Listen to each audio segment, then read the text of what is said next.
berjualan tahu. Adapun tahu yang diproduksi hanyalah tahu putih biasa. UMKM ini berdiri sejak tahun 2005 yang langsung berfokus pada tahu putih. Tahu Pak Supri merupakan UMKM yang dimiliki perseorangan, yakni Bapak Supri. Tempat produksi tahu ini berada di Jalan Sunan Ampel, Desa Ampel Dento, Kecamatan Pakis, Kabupaten Malang. Kita bisa memasukkan data dari profil perusahaan ke Odoo dengan masuk ke modul setting, kemudian ke general setting, dan masuk ke manage company. Setelah itu, baru kita masukkan data seperti lokasi yang tertera di dalam modul tersebut.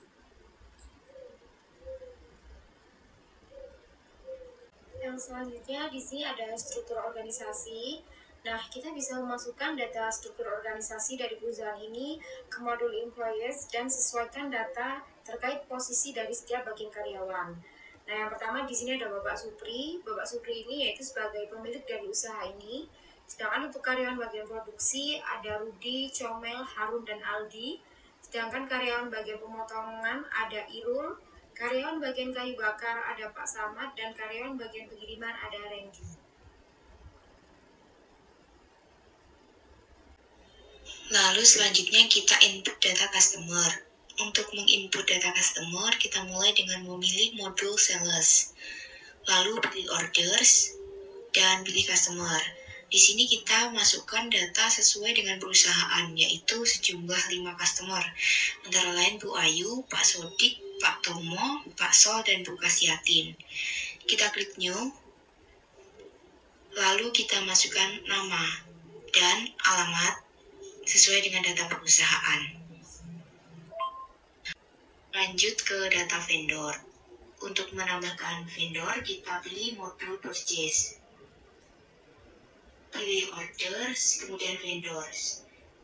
Klik new. Di sini kita hanya memiliki satu vendor, yaitu Pak Nuri. Masukkan data, nama vendor, dan juga alamat. Nah, kita juga bisa masukin data aset tetap, itu di bagian modul accounting. Nah, terus kita masuk lagi ke modul bagian accounting, kemudian kita pilih assets. Kemudian masukkan data aset yang telah diakui dan dimiliki oleh perusahaan.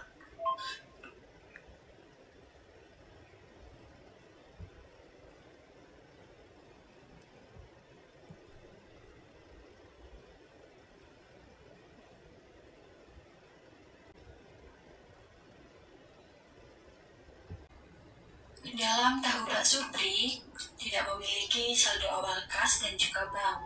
Bila mana memiliki saldo awal kas dan juga bank, kita bisa memasukkan data kas dan bank awal pada modul accounting, kemudian masuk ke bagian kas, dan selanjutnya menjurnal saldo awal kas yang dimiliki oleh perusahaan. Sama seperti kas, pencatatan dalam saldo bank juga bisa kita jurnal dalam memasukkan data ke bagian bank dan menjurnal seperti pada tampilan berikut.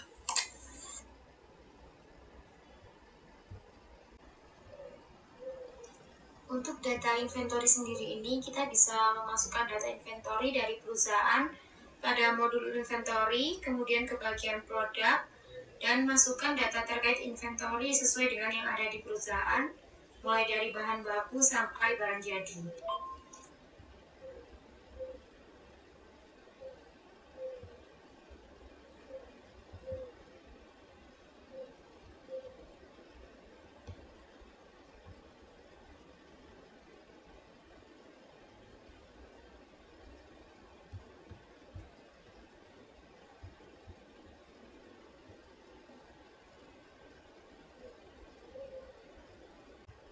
Lanjut ke jurnal entries saldo awal.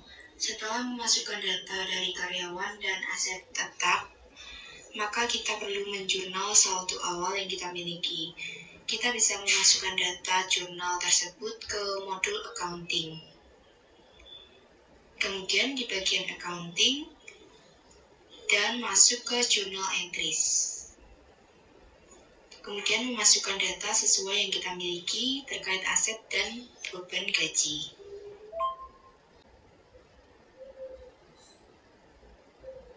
setelah memasukkan data-data dari bahan baku, kita baru bisa membuat yang namanya barang jadi. Barang jadi di sini merupakan tahu putih. Maka yang pertama harus kita lakukan adalah kita membuat yang namanya bills of materials. Kita bisa masuk ke yang namanya modul manufacturing dan masuk ke yang namanya product, dan kita masukkan ke bagian bills of materials. Nah, di sini kita masukkan yang namanya data dari tahu putih itu. Kita menggunakan material-material apa di dalamnya dalam pembuatan tahu putih. Bisa dilihat dari data yang ada di perusahaan bahwa dalam segi pembuatan 1 kali produksi, takaran itu kedelai sebesar 11 kilo dan kayu bakar setengah karung. Karena dia membuat 60 kali produksi, maka ini dikalikan dengan 60. 60 kali 11 adalah 660, dan setengah karung dikali 60 adalah 30. Maka untuk 1 kali produksi adalah BUM-nya adalah sebesar ini. Nah, setelah itu kita ngebuat yang namanya work center. Work center itu terdiri dari pemotongan dan pembakaran, pembuatan produksi dan pemotongan. Nah, di sini cara buatnya adalah kita ke work center. Nah, di sini kita buat klik new dan kita ngebuat work center apa aja yang kita butuhkan dalam pembuatan yang ada di tahu putihnya Pak Supri ini.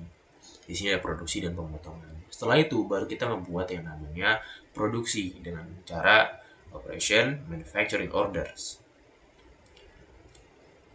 Sesuaikan dengan data yang kita miliki terkait pembuatan. Di sini kita dapat bahwa ada 5 kali yang namanya produksi tahu putih. Di sini kita bisa lihat bagaimana cara memproduksi sebuah tahu putih dengan cara seperti ini.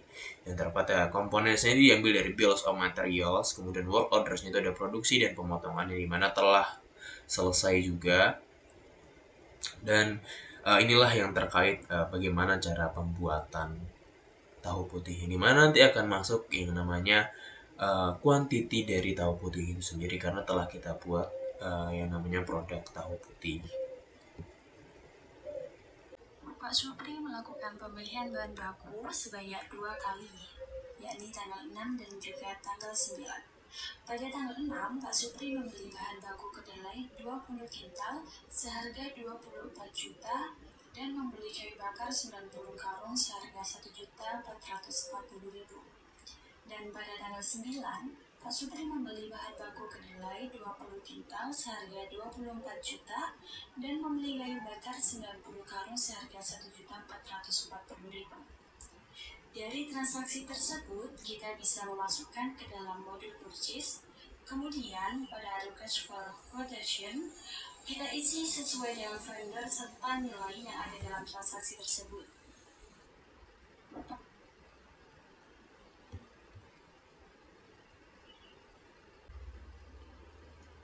Untuk data transaksi penjualan ini bisa dimasukkan ke dalam modul sales. Kemudian pada quotation ini sesuai dengan pesanan customer dan nilai yang ada dalam transaksi. Nah, kita bisa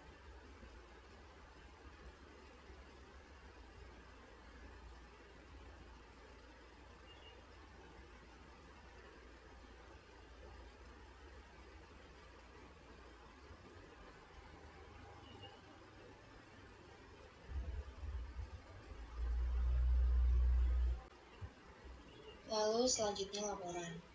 Data yang telah kita input dan transaksi yang diolah dari proses bisa kita lihat laporannya di dalam modul accounting.